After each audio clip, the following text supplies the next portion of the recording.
Сәлем достар, менің каналыма қош келдіңіздер. Мен бүгін сіздерге қалай дикцияны жақсартамыз және де қалай анық сөйлейміз, осы туралы айтатын боламын. Егер де менің видеом ұнаса, менің каналыма тіркеліп, лайк басуды ұмытпаңыздар. Достар, сіздер білесіздер, осы уақытқа дейін мен қалай дикцияны жақсарту керек және де қандай жаттығулар жасау керек, осы туралы айтып келе жатырмын. Бүгінде мен сіздерге пайдалы видео болады деген ойда. Жалпы не үшін адамдар сөздерін жұтып қояды? Яғни біз көп сөздерді айтқан кезде арасында сөздерді біз анық айтпай, мысалға бір сөзді біз анық бастағанмен соңғы жағын немесе соңғы сөйлемдерді түсініксіз етіп өзіміз жұтып қоямыз, яғни айтпай қоюымыз мүмкін. Осының салдарынан бізді көп адамдар дұрыс түсінбей жатады. Егер де біз анық сөйлейміз десек, ең алдымен өзіміздің сөйлеп жатқан сөзімізге мән беруіміз қажет. Мысалға, бірінші кезекте ол өзіңіздің жаңа айтып кеткенімдей не айтып жатқандығыңызды бақылау. Сіз не айтып жатсыз, қандай сөйлемді айтқыңыз келді, немесе қандай ойды жеткізгіңіз келді, осыны соңына дейін бақылап отырыңыз. Екінші кезекте өзіңіздің ойыңызды бір фокуста ұстау. Яғни, мысалы, сіз бүгін өзіңіз бір тақырып жайлы айтып жатсаңыз, сіздің ойыңыз басқа тақырыпқа алып кететін болса, онда сіз мысалға мына жерде айтып жатқан әңгімеңізді қате айтып, немесе сөйлемдеріңізді жұтып қоюыңыз мүмкін. Сол үшін де сіздерге, достар, өзіңіздің ойыңызды айтып жатқан ісіңізге қарай бағыттау қажет болады. Келесі кезекте бізде ол әдет. Яғни бізде, білесіздер достар, кез келген адамның өзінің жақсы және жаман әдеттері болады. Мысалға, осы жаман әдеттерге тез сөйлеуді кіргізуге болады.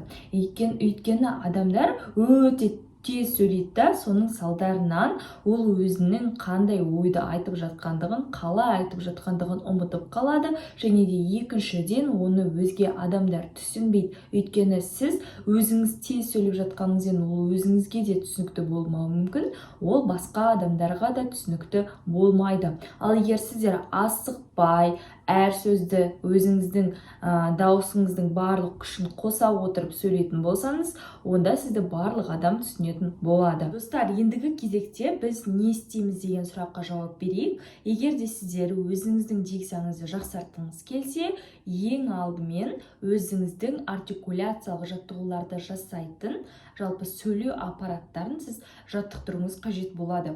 Өйткені сіздің анық сөйлемеуіңіз ол сіздің сөйлеу аппараттарыңыздың бұлшықеттері әлсіз екендігін білдіреді. Ол бізде мысалға жағымыз, ерніміз, тіліміз, біздің осы жерде орналасқан дене мүшелеріміз, ол біздің сөйлеу аппараттарымызға жатады. Оған қоса біздің өкпеміз де тыныс алуға қатысады, және де осы біз өкпе арқылы, білесіздер, диафрагмаға тыныс алып, ол ауаны шығарамыз. Және осының барлығы да біздің сөйлеуімізге әсер ететіндіктен біз осы дене мүшелерінің барлығын жаттықтыруымыз қажет. Сонда ғана біз оның нәтижесін көреміз. Және де келесі кезекте, достар, сіздерге 3 қарапайым ережені айтып өтейін. Ең алдымен сөйлеу аппараттарын жақсарту үшін күніне 10-15 минут уақытыңызды сіз осы сөйлеу аппараттарын жақсартуға арнаңыз. Және де кез келген жаттығуды жасасаңыз болады.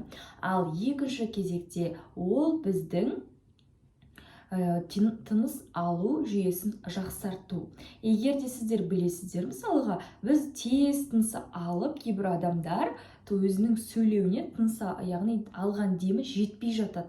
Мысалы, өзімде де болады, яғни кейбір жағдайларда менің тыныс алған кезде тез тыныс алып, немесе дұрыс тыныс алмай, тек қана тамағыма ғана мен ауаны жинап алып қайтадан шығаратын болсам, менің сөйлемдерді аяқтауға менің демім жетпей қалады да мен тоқтап қалуым мүмкін. Сол үшін де сізге диафрагмаға тыныс алып үйрену керек. Сіз диафрагмаға тыныс алғаннан кейін ол диафрагмадағы ауа сіздің кез келген сөйлемді, сөзді соңына дейін жеткізуіңізге жетеді.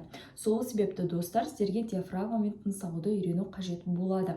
Ал келесі кезекте достар, жалпы анық сөйлемеуге тағы да бір әсер ететін дүние, ол біздің стресс немесе қатты қорыққанымыз болуы мүмкін. Мысалға, сіз бір жерге барған кезде өте күшті дайындықпен бардыңыз, бірақ барлығын жасап бардыңыз, сіз бірақ таңда сіз қателесіп, не айтып жатқандығыңызды ұмытып, сөздердің бәрін жұтып қойып, өзіңіздің ойдағыдай жалпы өзіңізді көрсете алмадыңыз. Оның себебі сіз қатты стресске түстіңіз. Яғни сіз қатты қобалжығанның салдарынан сіз қатты стресске түсіп, сіздің сөйлеу аппараттарыңыздың барлығы да жабылып қалады, жиылып қалады. Соның әсерінен сіз дұрыс сөйлей алмай, дұрыс дем ала алмай, осылайша көпке күлкі боласыз. Ал одан арылу үшін сізге айнаның алдында жаттығу қажет болады. Міндетті түрде достар, көпшілік алдына шығатын болсаңыз, тойға баратын болсаңыз, тілек айтатын болсаңыз, билейтін, өнер көрсететін адам болсаңыз да, сіз бірінші кезекте айнаның алдында жаттығып алыңыз. Айнаға қараған кезде сіз өзіңізді көресіз, өзіңіздің кемшіліктеріңізді көресіз және онымен жұмыс жасайсыз. Ал келесі кезекте достар, бізде тағы да бір кеңес, бұл бізде диктофонмен дос болу. Сіз кез келген өзіңіздің даусыңызды, мысалы сіз айна арқылы өзіңіздің сырт келбетіңіздің қандай екенін көресіз. Егер сырт келбетіңіздің барлығы сізге ұнайтын болса, бірақ сіз даусыңыздың қандай шығып жатқанын, қалай шығып жатқанын білмей жатсаңыз, онда диктофонға өзіңіздің даусыңызды басып көріңіз. Және де сол дауысты қайта-қайта тыңдап, өзіңіздің қателіктеріңізді біліп аласыз. Мысалға, мен де көптеген видеоларда басында негізі тек диктофонға жазатынмын, өйткені сол диктофон арқылы мен өзімнің қателіктерінің барлығын білемін. Бірақтан да достар, сіздер де міндетті түрде қателікпен жұмыс жасауға тырысыңыздар. Достар, осымен бүгінгі видео аяқталды. Егер де менің кеңестерім сізге ұнап жатса, онда видеоға лайк басып, менің каналыма тіркелуді ұмытпаңыздар, және де достарыңызбен де бөлісіңіздер.